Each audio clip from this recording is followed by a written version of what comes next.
10ஆம் அதிகாரம். ஏழைகளை வழக்கிலே தோற்க பண்ணவும், என் ஜனத்தில் சிறுமையானவர்களின் நியாயத்தை புரட்டவும், விதவைகளைச் சூறையாடவும், திக்கற்ற பிள்ளைகளை கொள்ளையிடவும், அநியாயமான தீர்ப்புகளைச் செய்கிறவர்களுக்கும் கொடுமையான கட்டளைகளை எழுதுகிறவர்களுக்கும் ஐயோ! விசாரிப்பின் நாளிலும் தூரத்திலிருந்து வரும் பாழ்கடிப்பின் நாளிலும் நீங்கள் என்ன செய்வீர்கள்? உதவி பெறும்படி யாரிடத்தில் ஓடுவீர்கள்?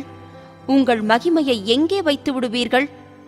கட்டுண்டவர்களின் கீழ் முடங்கினாலொழிய கொலை செய்யப்பட்டவர்களுக்குள் விழுவார்கள். இவை எல்லாவற்றிலும் அவருடைய கோபம் ஆறாமல் இன்னும் அவருடைய கை நீட்டினபடியே இருக்கிறது. என் கோபத்தின் கோலாகிய அசீரியனுக்கு ஐயோ! அவன் கையில் இருக்கிறது என் சினத்தின் தண்டாயுதம். அவபக்தியான ஜனங்களுக்கு விரோதமாய் நான் அவனை அனுப்பி, எனக்கு கோபமூட்டின ஜனத்தை கொள்ளையிடவும், சூறையாடவும், அதை வீதிகளின் சேற்றைப் போல் மிதித்துப் போடவும் அவனுக்கு கட்டளை கொடுப்பேன். அவனோ அப்படி எண்ணுகிறதுமில்லை, அவன் இருதயம் அப்படிப்பட்டதை நினைக்கிறதுமில்லை. அநேகம் ஜாதிகளை அழிக்கவும் சங்கரிக்கவுமே தன் மனதிலே நினைவு கொள்ளுகிறான். அவன், என் பிரபுக்கள் அனைவரும் ராஜாக்கள் அல்லவோ? கல்லோ பட்டணம் கர்கேமிசை போலானதில்லையோ? ஆமாத் அர்பாத்தை போலானதில்லையோ? சமாரியா தமஸ்குவை போலானதில்லையோ? எருசலேமையும் சமாரியாவையும் பார்க்கிலும் விசேஷித்த சிலைகளுள்ள விக்கிரக ராஜ்யங்களை என் கை கண்டுபிடித்திருக்க, நான் சமாரியாவுக்கும் அதன் விக்கிரகங்களுக்கும் செய்தது போல் எருசலேமுக்கும் அதன் விக்கிரகங்களுக்கும் செய்யாமல் இருப்பேனோ என்று சொல்லுகிறான். ஆதலால் ஆண்டவர் சீயோன் மலையிலும் எருசலேமிலும் தமது செயலையெல்லாம் முடித்திருக்கும் போது அசீரிய ராஜாவினுடைய பெருமையான நெஞ்சின் வினையையும் அவன் கண்களின் மேட்டிமையான பார்வையையும் நான் விசாரிப்பேன் என்கிறார். அவன் என் கையின் பலத்தினாலும் என் ஞானத்தினாலும் இதைச் செய்தேன். நான் புத்திமான். நான் ஜனங்களின் எல்லைகளை மாற்றி அவர்கள் பண்டகசாலைகளை கொள்ளையிட்டு வல்லவனைப் போல் குடிகளை தாழ்த்தினேன். ஒரு குருவிக்கூட்டை கண்டுபிடிக்கிறது போல் என் கை ஜனங்களின் ஆஸ்தியை கண்டுபிடித்தது. விட்டுவிடப்பட்ட முட்டைகளை வாரிக்கொள்வது போல் பூமியையெல்லாம் நான் வாரிக்கொண்டேன். ஒருவரும் செட்டையை அசைத்ததுமில்லை, வாயை திறந்ததுமில்லை, கீச்சென்று சத்தமிட்டதுமில்லை என்று சொல்லுகிறான். கோடரியானது தன்னால் வெட்டுகிறவனுக்கு விரோதமாய் மேன்மை பாராட்டலாமோ? வாளானது தன்னை கையாடுகிறவனுக்கு விரோதமாய் பெருமை பாராட்டலாமோ? பாராட்டினால் தடியானது தன்னை பிடித்தவனை மிரட்டினார் போலவும், கோலானது நான் மரக்கட்டையல்லவென்று எழும்பினார் போலவும் இருக்குமே. ஆகையால் சேனைகளின் ஆண்டவராகிய கர்த்தர் அவனைச் சேர்ந்த கொழுத்தவர்களுக்குள்ளே இளைப்பை அனுப்புவார். பட்சிக்கும் அக்கினியைப் போலும் ஒரு அக்கினியை அவன் மகிமையின் கீழ் கொளுத்துவார். இஸ்ரவேலின் ஒளியானவர் அக்கினியும் அதன் பரிசுத்தர் அக்கினி ஜுவாலையுமாகி ஒரே நாளிலே அவனுடைய முட்செடிகளையும் நெரிஞ்சில்களையும் தகித்து பட்சித்து அவனுடைய வனத்தின் மகிமையையும் அவனுடைய பயிர் நிலத்தின் மகிமையையும் உள்ளும் புறம்புமாய் அழிய பண்ணுவார். கொடி பிடிக்கிறவன் களைத்து விடுவது போலாகும். காட்டில் அவனுக்கு மீதியான மரங்கள் கொஞ்சமாயிருக்கும். ஒரு சிறு பிள்ளை அவைகளை எண்ணி எழுதலாம். அக்காலத்திலே இஸ்ரவேலில் மீதியானவர்களும் யாக்கோபின் வம்சத்தில் தப்பினவர்களும் பின்னொரு போதும் தங்களை அடித்தவரை சார்ந்து கொள்ளாமல் இஸ்ரவேலின் பரிசுத்தராகிய கர்த்தரையே உண்மையாய் சார்ந்து கொள்வார்கள். மீதியாயிருப்பவர்கள், யாக்கோபில் மீதியாயிருப்பவர்களே வல்லமையுள்ள தேவனிடத்தில் திரும்புவார்கள். இஸ்ரவேலே, உன் ஜனங்கள் சமுத்திரத்தின் மணலத்தனையாயிருந்தாலும் அவர்களில் மீதியாயிருப்பவர்கள் மாத்திரம் திரும்புவார்கள். தீர்மானிக்கப்பட்ட அழிவு நிறைந்த நீதியோடே புரண்டு வரும். சேனைகளின் கர்த்தராகிய ஆண்டவர் தேசத்துக்குள்ளெங்கும் தீர்மானிக்கப்பட்ட அழிவை வரச் செய்வார். ஆகையால் சீயோனில் வாசமாயிருக்கிற என் ஜனமே, அசீரியனுக்கு பயப்படாதே. அவன் உன்னை கோலால் அடித்து எகிப்தியரைப் போல் தன் தண்டாயுதத்தை உன்மேல் ஓங்குவான். ஆனாலும் இன்னும் கொஞ்ச காலத்துக்குள்ளே என் உக்கிரமும் அவர்களைச் சங்கரிக்கப் போகிறதினால் என் கோபமும் தீர்ந்து போம் என்று சேனைகளின் கர்த்தராகிய ஆண்டவர் சொல்லுகிறார். ஓரேப் கன்மலையண்டையிலே மீதியானியர் வெட்டுண்டது போல் சேனைகளின் கர்த்தர் அவன் மேல் ஒரு சவுக்கை எழும்பி வர பண்ணி, எகிப்திலே தமது கோலை கடலின் மேல் ஓங்கினது போல் அதை அவன் மேல் ஓங்குவார். அந்நாளில் உன் தோளினின்று அவன் சுமையும் உன் கழுத்தினின்று அவன் நுகமும் நீக்கப்படும். அபிஷேகத்தின் நுகம் முறிந்து போம். அவன் ஆயாத்துக்கு வந்து மிக்ரோனை கடந்து மிக்மாசிலே தன் ரஸ்துக்களை வைத்திருக்கிறான். கணவாயை தாண்டி கேபாவிலே பாளையம் இறங்குகிறார்கள். ராமா அதிர்கிறது. சவுலின் ஊராகிய கிபியா ஓடிப்போகிறது. காலீம் குமாரத்தியே, உரத்த சத்தமாய் கூப்பிடு. ஏழை ஆனதோத்தே, லாயிஷூர் மட்டும் எட்ட சத்தமிட்டு கூப்பிடு. மத்மேனா வலசை வாங்கிப்போம். கேபிமின் குடிகள் தப்பி ஓட கூட்டம் கூடுகிறார்கள். இனி ஒரு நாள் நோபிலே தங்கி சீயோன் குமாரத்தியின் பர்வதத்துக்கும் எருசலேமின் மேட்டுக்கும் விரோதமாய் கை நீட்டி மிரட்டுவான். இதோ, சேனைகளின் கர்த்தராகிய ஆண்டவர் தோப்புகளை பயங்கரமாய் வெட்டுவார். ஓங்கி வளர்ந்தவைகள் வெட்டுண்டு மேட்டிமையானவைகள் தாழ்த்தப்படும். அவர் காட்டின் அடர்த்தியை கோடரியினாலே வெட்டி போடுவார். மகத்துவமானவராலே லீபனோன் விழும். 11ஆம் அதிகாரம். ஈசா என்னும் அடிமரத்திலிருந்து ஒரு துளிர் தோன்றி அவன் வேர்களிலிருந்து ஒரு கிளை எழும்பி செழிக்கும். ஞானத்தையும் உணர்வையும் அருளும் ஆவியும், ஆலோசனையையும் பெலனையும் அருளும் ஆவியும், அறிவையும் கர்த்தருக்கு பயப்படுகிற பயத்தையும் அருளும் ஆவியுமாகிய கர்த்தருடைய ஆவியானவர் அவர் மேல் தங்கியிருப்பார். கர்த்தருக்கு பயப்படுதல் அவருக்கு உகந்த வாசனையாயிருக்கும். அவர் தமது கண் கண்டபடி நியாயம் தீர்க்காமலும் தமது காது கேட்டபடி தீர்ப்பு செய்யாமலும், நீதியின்படி ஏழைகளை நியாயம் விசாரித்து யதார்த்தத்தின்படி பூமியிலுள்ள சிறுமையானவர்களுக்கு தீர்ப்பு செய்து, பூமியை தமது வாக்கின் கோலால் அடித்து தமது வாயின் சுவாசத்தால் துன்மார்க்கரை சங்கரிப்பார். நீதி அவருக்கு அரை கட்டும், சத்தியம் அவருக்கு இடைக்கச்சையுமாயிருக்கும். அப்பொழுது ஓநாய் ஆட்டுக்குட்டியோடே தங்கும், புலி வெள்ளாட்டுக்குட்டியோடே படுத்துக்கொள்ளும். கன்றுக்குட்டியும் பாலசிங்கமும் காளையும் ஒருமித்திருக்கும். ஒரு சிறு பையன் அவைகளை நடத்துவான். பசுவும் கரடியும் கூடி மேயும். அவைகளின் குட்டிகள் ஒருமித்து படுத்துக்கொள்ளும். சிங்கம் மாட்டைப் போல் வைக்கோல் தின்னும். பால் குடிக்கும் குழந்தை விரியன் பாம்பு வளையின் மேல் விளையாடும். பால் மறந்த பிள்ளை கட்டுவிரியன் புற்றிலே தன் கையை வைக்கும். என் பரிசுத்த பர்வதமெங்கும் தீங்கு செய்வாருமில்லை, கேடு செய்வாருமில்லை. சமுத்திரம் ஜலத்தினால் நிறைந்திருக்கிறது போல் பூமி கர்த்தரை அறிகிற அறிவினால் நிறைந்திருக்கும். அக்காலத்திலே ஜனங்களுக்கு கொடியாக நிற்கும் ஈசாயின் வேருக்காக ஜாதிகள் விசாரித்து கேட்பார்கள். அவருடைய தாபரஸ்தலம் மகிமையாயிருக்கும். அக்காலத்திலே ஆண்டவர் அசீரியாவிலும் எகிப்திலும் பத்ரோசிலும் எத்தியோப்பியாவிலும் பெர்சியாவிலும் சினேயாரிலும் ஆமாத்திலும் சமுத்திர தீவுகளிலும் தம்முடைய ஜனத்தில் மீதியானவர்களை மீட்டுக்கொள்ள திரும்ப 2ஆம் விசை தமது கரத்தை நீட்டி ஜாதிகளுக்கு ஒரு கொடியை ஏற்றி இஸ்ரவேலில் துரத்துண்டவர்களை சேர்த்து யூதாவில் சிதறடிக்கப்பட்டவர்களை பூமியின் 4 திசைகளிலுமிருந்து கூட்டுவார். எப்பிராயீமின் பொறாமை நீங்கும். யூதாவின் சத்துருக்கள் சங்கரிக்கப்படுவார்கள். எப்பிராயீம் யூதாவின் மேல் பொறாமையாயிரான்.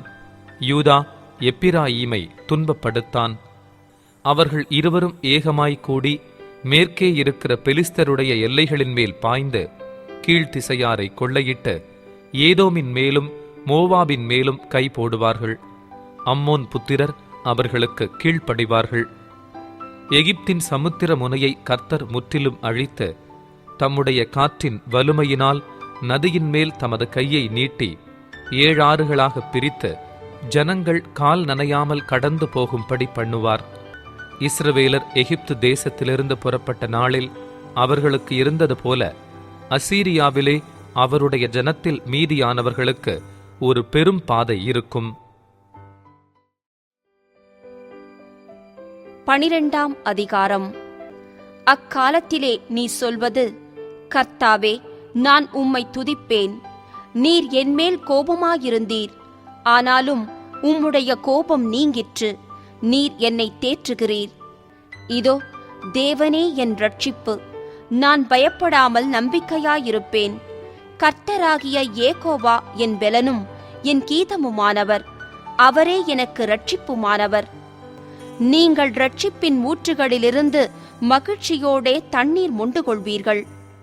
அக்காலத்திலே நீங்கள் சொல்வது, கர்த்தரை துதியுங்கள், அவர் நாமத்தை தொழுது கொள்ளுங்கள், அவருடைய செய்கைகளை ஜனங்களுக்குள்ளே அறிவியுங்கள், அவருடைய நாமம் உயர்ந்ததென்று பிரஸ்தாபம் பண்ணுங்கள்.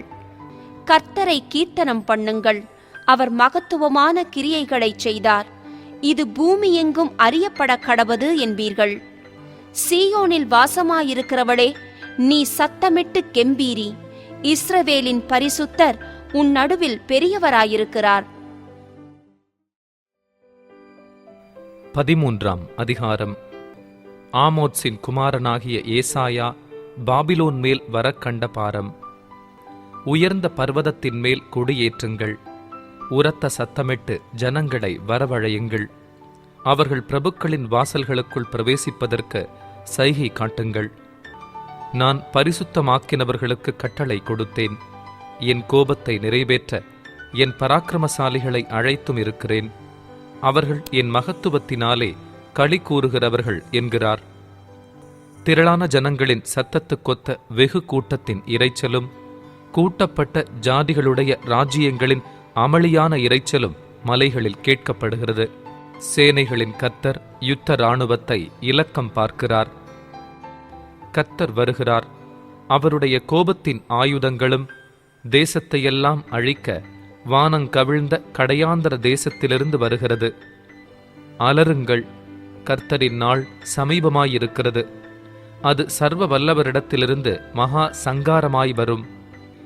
ஆதலால் எல்லா கைகளும் நெகிழ்ந்து எல்லா மனுஷரின் இருதயமும் கரைந்து போம். அவர்கள் திகிலடைவார்கள். வேதனைகளும் வாதைகளும் அவர்களை பிடிக்கும். பிள்ளை பெறுகிறவளைப் போல வேதனைப்படுவார்கள்.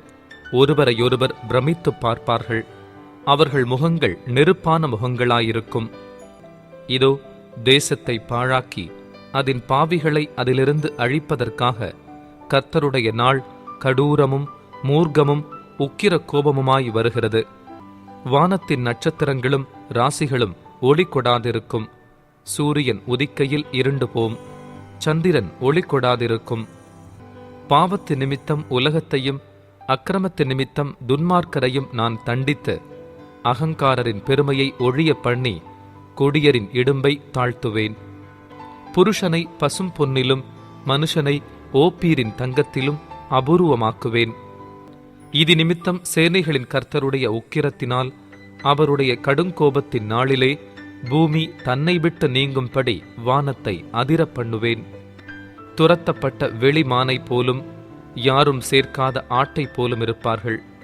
அவரவர் தங்கள் ஜனத்தண்டைக்கு போக முகத்தை திருப்பி அவரவர் தங்கள் தேசத்துக்கு ஓடிப்போவார்கள்.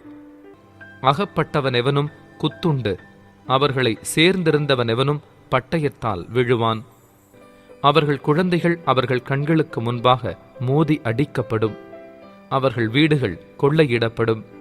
அவர்கள் மனைவிகள் அவமானப்படுவார்கள். இதோ நான் அவர்களுக்கு விரோதமாய் மேதியரை எழுப்புவேன். அவர்கள் வெள்ளியை மதியாமலும் பொன்னின் மேல் பிரியப்படாமலும் வில்லுகளால் இளைஞரை சிதைத்து விடுவார்கள். கர்ப்பக்கனியின் மேல் அவர்கள் இறங்குவதில்லை. அவர்கள் கண் பிள்ளைகளை தப்ப விடுவதும் இல்லை. ராஜ்யங்களுக்குள் அலங்காரமும் கல்தேயருடைய பிரதான மகிமையுமாகிய பாபிலோனானது தேவனால் சோதோமும் கொமோராவும் கவிழ்க்கப்பட்டது போல கவிழ்க்கப்படும். இனி ஒருபோதும் அதில் ஒருவரும் குடியேறுவதுமில்லை.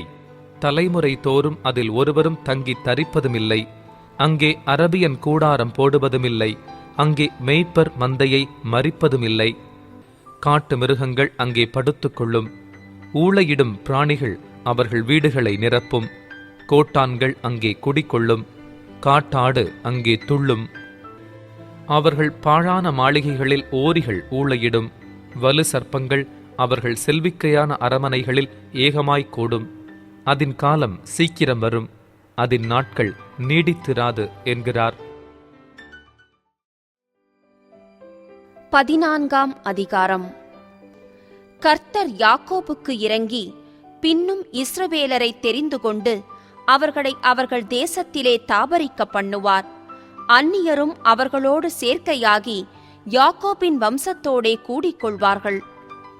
ஜனங்கள் அவர்களை அழைத்து கொண்டு போய் அவர்கள் ஸ்தானத்தில் விடுவார்கள். இஸ்ரவேல் வம்சத்தார் கர்த்தருடைய தேசத்திலே அவர்களை வேலைக்காரராகவும் வேலைக்காரிகளாகவும் கையாண்டு தங்களை சிறையாக்கினவர்களை சிறையாக்கி தங்களை ஒடுக்கினவர்களை ஆளுவார்கள்.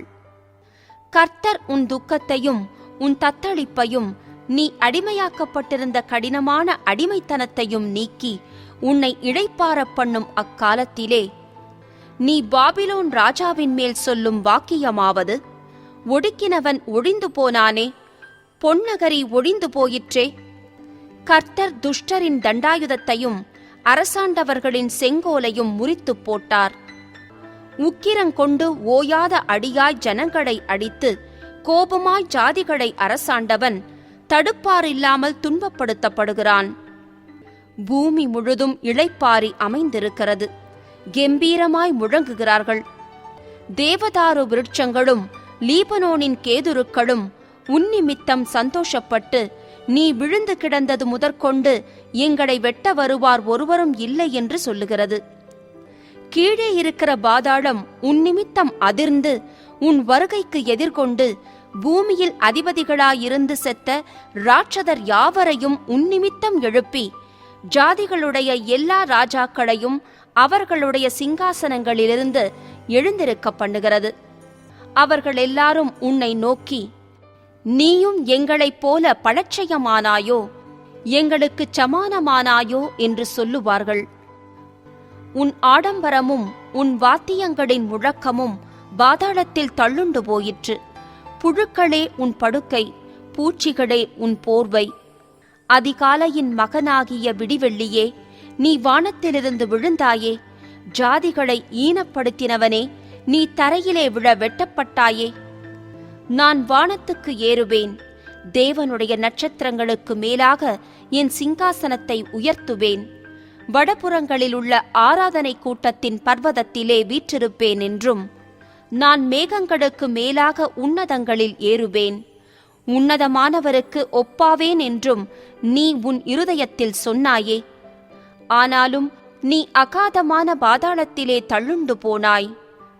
உன்னை காண்கிறவர்கள் உன்னை உற்று பார்த்து உன்னை குறித்து சிந்தித்து, இவன்தானா பூமியை தத்தளிக்கவும் ராஜ்யங்களை அதிரவும் செய்து உலகத்தை வனாந்தரமாக்கி அதன் நகரங்களை அழித்து சிறைப்பட்டவர்களை தங்கள் வீடுகளுக்கு போகவிடாமலிருந்தவன் என்பார்கள். ஜாதிகளுடைய சகல ராஜாக்களும் அவரவர் தங்கள் அறையிலே மகிமையோடே கிடத்தப்பட்டிருக்கிறார்கள். நீயோ அழுகிப்போன கிளையைப் போலவும் பட்டய குத்தால் கொலையுண்டவர்களின் உடுப்பைப் போலவும் ஒரு குழியின் கற்களுக்குள்ளே கிடக்கிறவர்களைப் போலவும் காலால் மிதிக்கப்பட்ட பிணத்தைப் போலவும் உன் கல்லறைக்கு புறம்பாய் எரிந்து விடப்பட்டாய். நீ அவர்களோடே அடக்கம் பண்ணப்படுவதில்லை. நீ உன் தேசத்தை கெடுத்து உன் ஜனத்தை கொன்று போட்டாய். தீமை செய்கிறவர்களுடைய சந்ததி ஒருபோதும் பேர் பெறுவதில்லை. அவன் புத்திரர் எழும்பி தேசத்தை சுதந்தரித்துக் கொண்டு உலகத்தை பட்டணங்களால் நிரப்பாதபடிக்கு அவர்கள் பிதாக்களுடைய அக்கிரமத்தின் நிமித்தம் அவர்களை கொலை செய்ய ஆயத்தம் பண்ணுங்கள். நான் அவர்களுக்கு விரோதமாய் எழும்புவேன் என்று சேனைகளின் கர்த்தர் சொல்லுகிறார். பாபிலோனுடைய பேரையும் அதில் மீந்திருக்கிறதையும் புத்திரனையும் பௌத்திரனையும் சங்கரிப்பேன் என்று கர்த்தர் சொல்லுகிறார். அதை முள்ளம்பன்றிகளுக்குச் சுதந்திரமும் தண்ணீர் நிற்கும் பள்ளங்களுமாக்கி அதைச் சங்காரம் என்னும் துடைப்பத்தினால் பெருக்கி விடுவேன் என்று சேனைகளின் கர்த்தர் சொல்லுகிறார். நான் நினைத்திருக்கிறபடியே நடக்கும், நான் நிர்ணயித்தபடியே நிலைநிற்கும் என்று சேனைகளின் கர்த்தர் ஆணையிட்டுச் சொன்னார். அசீரியனை என் தேசத்திலே முறித்து என் மலைகளின் மேல் அவனை மிதித்துப் போடுவேன். அப்பொழுது அவனுடைய நுகம் அவர்கள் மேலிருந்து விலகி அவனுடைய சுமை அவர்கள் தோளிலிருந்து நீங்கும். தேசம் அனைத்தின் மேலும் நிர்ணயிக்கப்பட்ட யோசனை இதுவே. சகல ஜாதிகள் மேலும் நீட்டப்பட்டிருக்கிற கையும் இதுவே என்றார். சேனைகளின் கர்த்தர் இப்படி நிர்ணயித்திருக்கிறார், யார் அதை வியர்த்தமாக்குவான்? அவருடைய கை நீட்டப்பட்டிருக்கிறது, யார் அதை திருப்புவான்? ஆகாஸ் ராஜா மரணமடைந்த வருஷத்திலே உண்டான பாரம் என்னவென்றால், முழு பெலிஸ்தியாவே, உன்னை அடித்த கோல் முறிந்ததென்று அக்களிப்பாயிராதே. பாம்பின் வேரிலிருந்து கட்டுவிரியன் தோன்றும், அதன் கனி பறக்கிற அக்கினி சர்ப்பமாயிருக்கும். தரித்திரரின் தலைப்பிள்ளைகள் திருப்தியாய் புசித்து எளியவர்கள் சுகமாய் படுத்திருப்பார்கள். உன் வேரை பஞ்சத்தினாலே சாகப் பண்ணுவேன், உன்னில் மீதியானவர்களை அவன் கொன்று போடுவான்.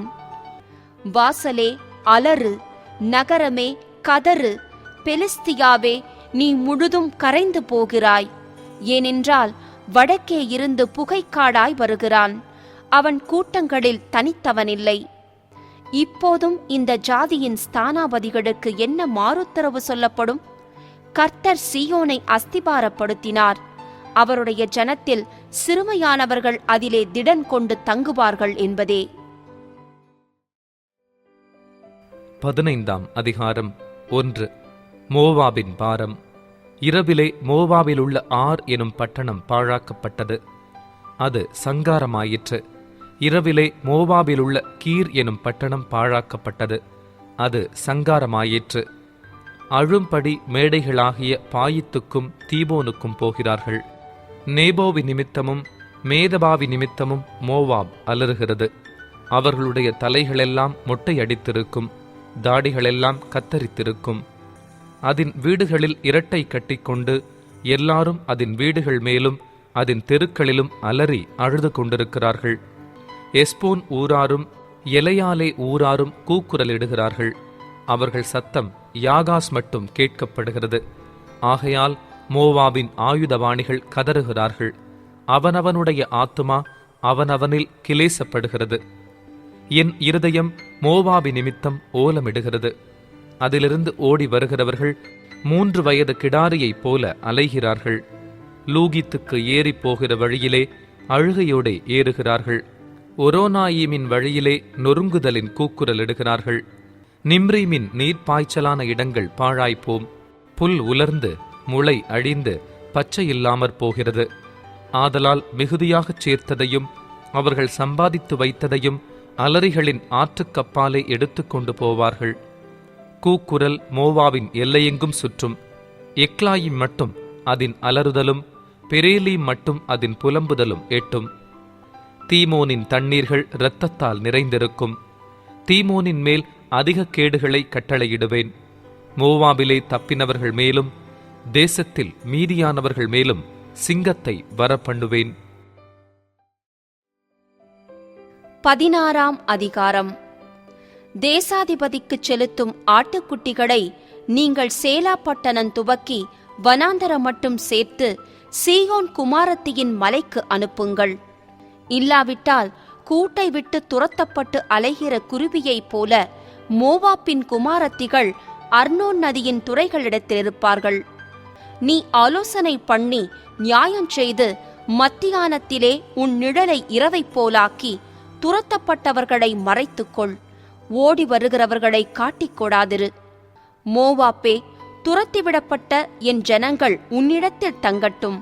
சங்கரிக்கிறவனுக்கு தப்ப அவர்களுக்கு அடைக்கலமாயிரு.